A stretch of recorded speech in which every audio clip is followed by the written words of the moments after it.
Okay.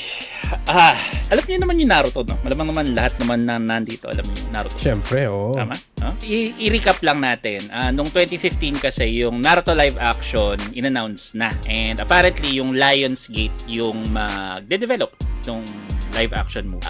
Meaning it's an anime adaptation coming from Hollywood. Western, no? Anong opinion niyo doon na Hollywood ang gagawa ng anime adaptation? Ay, live action adaptation ng isang anime. Worried ako. Kung Japanese siguro yung gagawa, may chance pa na maging okay. Pero Western ang gagawa, well, marami tayong example yan eh. Cowboy Bebop, yung Death Note, Dragon Ball Evolution. Akala ko hindi mo babanggitin yun.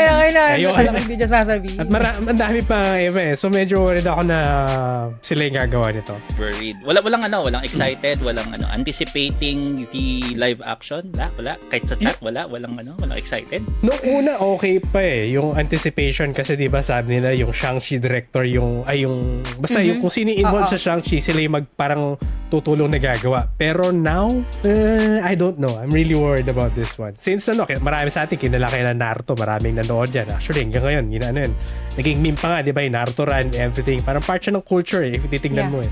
Ikaw, Shell? Kabado. Excited ako dahil syempre gustong-gusto ko yung Naruto. Pero kabado ako kung paano yung magiging outcome ng live action. Pero excited pa din. Si Jiraiya. Sinong favorite spin character mo doon? Jiraiya?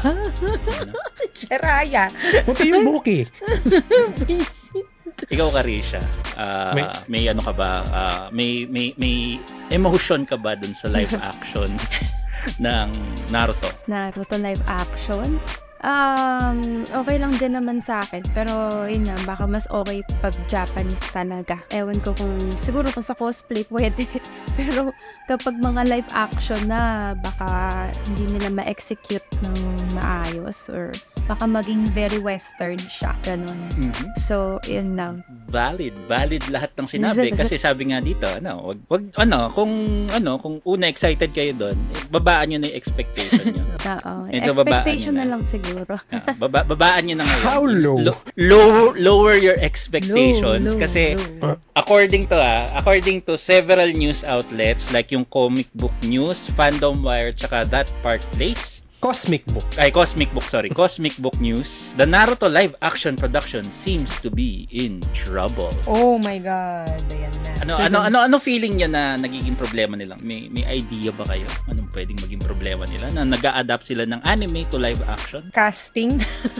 Oo. Casting siguro. Casting ang unang pumasok sa isip ko eh. Sino kaya babagay, diba? Casting. Lalo Casting. na nga, diba? May race swapping ba naganap? May something bang may ganyan bang involved? Ano nangyari? So, sabi kasi dito, kaya parang to gauge yung level yung trouble na na-experience sila. It's Dragon Ball Evolution levels of bad. Oh my God. Yun yung sentiment. Ayoko nang i-open up yun eh. Kaya ayoko siyang bagitin kanina.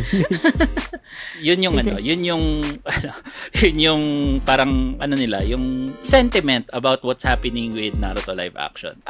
Sabihin natin, so para alam ng lahat, yung Rotten Tomatoes audience score ng Dragon Ball Evolution up until now is 19%.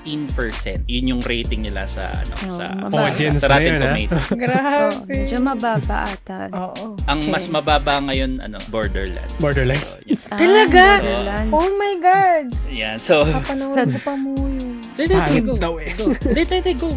Sabihan mo kami. Balita mo kami. Pinanood mo na. Shout out sa ating mga recent followers and Twitch chat. Let's go. Ayan. So, salamat nga pala sa mga bagong follows na sila Theodore1005. Salamat din sa pagdodonate ng napakaraming subs. Si Antagonize X. Thank you. Si Kinky. Salamat din sa follow. Si Jason Frost. Japes. Ars Notoria. Six Eyes Gaming. Gege Lord. Ito yung mga from last week. Then salamat din sa mga chatters natin. Si Nier, si Humpy Lumpy, si Reconnecting PH, si Kuya Marsh, nakita ko siya dumaan kanina. Si Vinster Ken. Sino pa ba? Theodore. Iya, Connecting. Si Kanike. Yan, si Nier. Yun nga. Nike. At saka si Antagonize X ulit. Yun. If may na-miss out ako, pasensya na, babawi ako ulit next week. Basta remind nyo ako. Lagi ka nang bumabawi na.